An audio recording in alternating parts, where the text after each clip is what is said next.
Welcome back, mga kaaldab. Ito na naman po ang inyong lingkod, si Mr. Destiny. At syempre, dito tayo sa pinakamainit at latest na update po ngayon sa kay Main Paul Carson. Ito yung kagaganap lang po kani-kanina lang sa Eat Bulaga. Marami nag-abang, marami nagtanong kung darating nga po ba o naandyan na nga po ba si Main Paul Carson.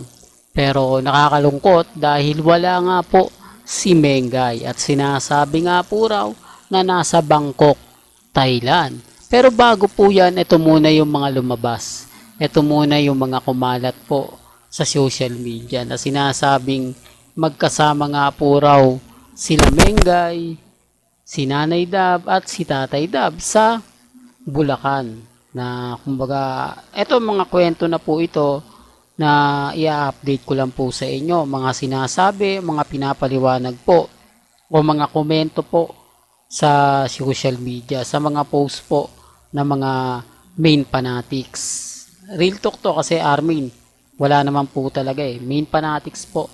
Sinasabing binigyan daw po o kumbaga nagse-celebrate daw po si Nanay Dab sa Bangkok, Thailand. At ito nga po yung mga pinag-uusapan na naispatan nga po raw si Main Paul Carson sa Bangkok, Thailand. Sa Thailand na po yan hindi yan sa airport. Kasi gaya nga po na, ito minsan nagtataka rin po tayo, di po ba?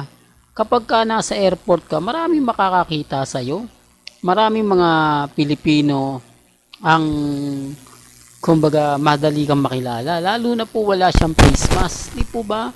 Kaya nga po nagtataka ako bakit wala daw pong kuha si Mengay at sinasabi nga po raw yan iilan lang nga po raw yung nakakilala kay Mengay. Common sense na lang po, di po ba? Bakit ito lang po yung mga post parang kaduda-duda naman po, di po ba?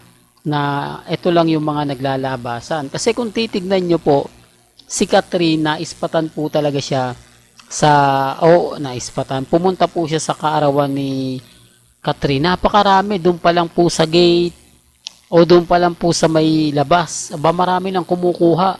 Pumabaha na po ng maraming photos at napakaraming video. Samantalang kay Main Mendoza at kay Congressman, wala man lang pong video, no? Mga picture lang. Madali naman po talaga mag-edit ng mga photos. Sila na nga po nagsasabi na puro fake news nga po raw yung mga pinopost. Pero kapag ka-Armin nga po ang kumbaga nagpo-post o main fanatics, okay lang. Di po ba? Kita nyo po yung mga post na literal na hiwalay na nga po daw talaga sila Congressman at si Mengay. Tapos sinasabi nga po fake news. Di po ba? Fake yung kasal. Tapos wala naman po magaganap ngayong July 22 o July 2022 na celebration o anniversary. Nagagalit po sila. Affected po sila, no? Real talk mga kaaldab. Well, balikan natin tong Eat Bulaga.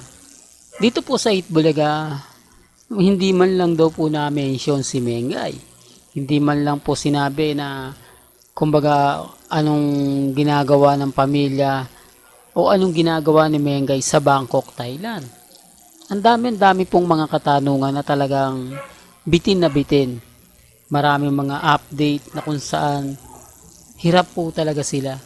Kasi kung totoo lang po na updated po ang Armin at Main Fanatics, may access sila sa kay Mengay account, ibig kong sabihin sa private account ni Mengay, kasama sila, bibigyan sila ng update Bibigyan sila ng ganap na ito, ganito, kaya kami bumunta ng Bangkok, Thailand, magbabakasyon. Kasama ko si Congressman Arjo. Remind ko lang po sa inyo, ang session po ngayon sa Congress matindi. Hindi po ba? Kaya lang syempre, ano yan yung hindi naman po kasi nagpapakita madalas si Congressman sa mga tao. Hindi siya madalas kumbaga naiispatan. Kaya nga po sinasamantala ng iba. Kaya nga po sinasabi ng ilang nagko-komento. Pero kung titignan nyo kung na-mention man po sana ni Ma'am Alan ni Jose, Wally, at ni Paulo, si Mengay yung pasalubong. Di po ba normal lang sa legit dabber cards yan? Totoo to, kung 101% o kung matagal ka ng legit dabber cards, doon pa sa Broadway, alam mo yung sinasabi ko. Alam mo yung pinupunto ko na kapag may isang taong luluwas, natatandaan ko pa yan, nung umalis si Alden Richards at si Maine, pumunta ng Cebu. Talagang magdala sila ng lechon.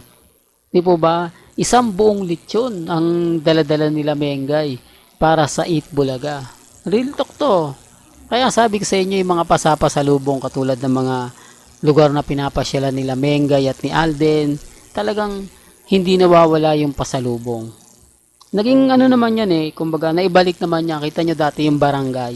Di po ba kung ano yung lugar sa kanila na sikat, lalo na sa prutas.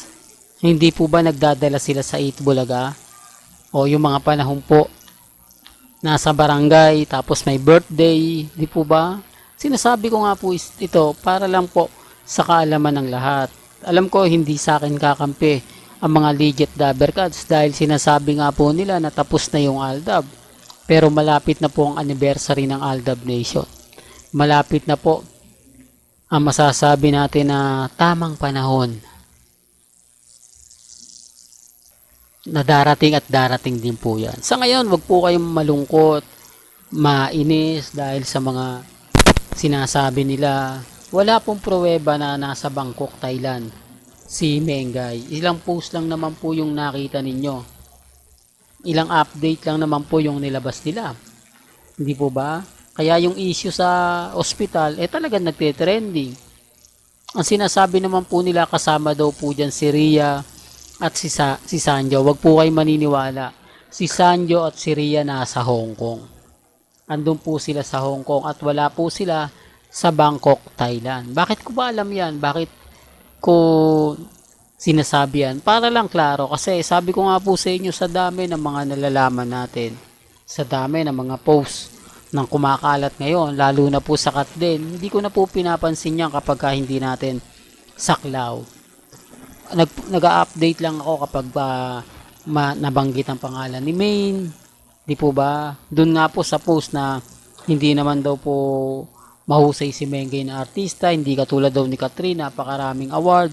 Ito lang yung pambasag ko doon Makinig po yung mga R-Main at main fanatics. Si Mengay po kasi hindi naman po katulad ni Katrina na binigyan ng maraming project. Si Main tinipid po Tinipid yung mga project ni Main, hindi siya binigyan ng opportunity ng Eat Bulaga na sumalang. Di po ba gumawa ng sariling pelikula gaya ni Alden Richards. Huli na po yun yung isa pa with feelings nagkaroon po ng pandemic. Dapat may second movie yun kasi kumita naman, kaya lang nagkaroon ng pandemic. Napakarami sanang project kay Mengay pero naudlot.